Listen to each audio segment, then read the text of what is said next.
ለልጃቸው ጤንነት ሲባል እንዲቀየር የመጨረሻ እድል ልትሰጠው ወሰነች። እሱ እውነቱን ተናግሮ ወደ ቤት መመለስ እስከፈለገ ድረስ ይቅርታ አረግለታለሁ ብላ እራት ላይ በቀጥታ ከሌላ ሴት ጋር ግንኙነት አለ ሆይ ብላ ጠየቀችው። እሱ ግን የለኝም ብሎ ካደ። ጭራሽ እሷንም ያለምንም ምክንያት ጸብ ማንሳት ትወጃለሽ ብሎ ወቀሳት። ወዲያው ከዴሬን ስልክ ይደወልለትና እርጉዝ መሆኗን ሲሰማ ጃኬቱን ወስዶ በፍጥነት ይወጣል። እንዴት ተቻክሎ እሷ ጋር እንደሄደ ስታይ ሁሉንም ነገር የምቋጭበት ሰዓት አሁን ነው ብላ ወሰነች። ዴሬን ቮልካን መቼ ፍቺውን እንደሚያደርግ ጠየቀችው። ከእሷና ካሲያ አንዳቸውን አሁን እዚሁ እንዲመርጥ ካልሆነ ግን ልጁን እንደምታስወርደው ትነግረዋለች።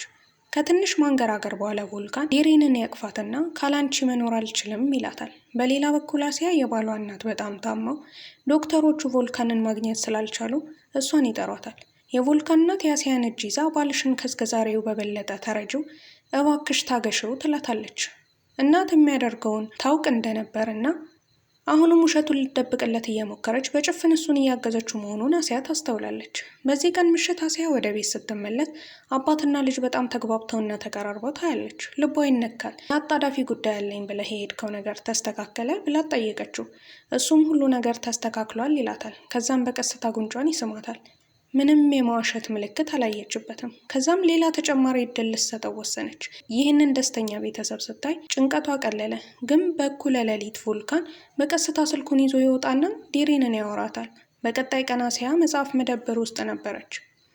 እዛም ዴሬንን ታገኛታለች። የሚገርመው ዴሬን የቤተሰብ መጽሐፍ ነበር ስትገዛ የነበረው። አሲያ ልጁን ልትወልጅ ወሰንሽ ወይ ብላ ትጠይቃታለች። ዴሬንም አዎ ፍቅረኛዬ ሚስቱን እንደሚፈታት ቃል ገብቶልኛል ትላታለች። አሲያ ትደነግጣለች። የሚማግጥ ሰው ቃል በቀላሉ ማመን ይቻላል ብላ ትጠይቃታለች። ዴሬን ግን አዎ አምነዋለሁ፣ ምክንያቱም በፍቅር 3 ዓመት ቆይተናል ትላታለች።